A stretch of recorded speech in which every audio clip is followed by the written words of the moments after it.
Oh girl, kumusta ka naman, B? Di ba ikaw si Amy Duterte? Tara, tagay muna tayo.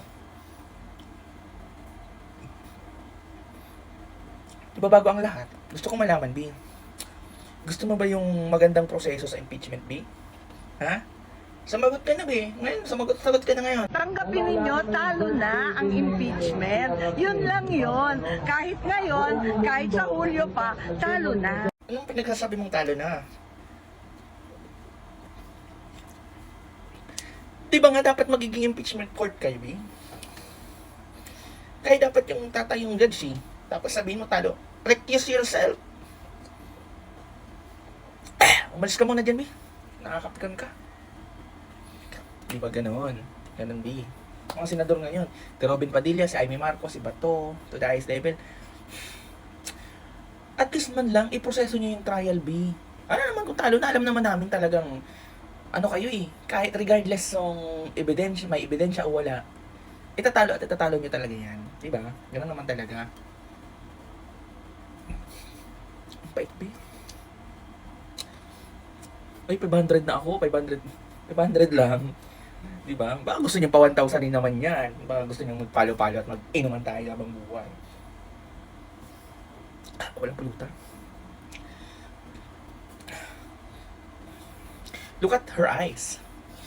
Di ba nakakapi ka? Diyos ko, Amy Marcos, bakit ganyan ka naman, girl? Dapat, kahit pa paano, iproseso niyo naman, pakita niyo naman sa taong bayan.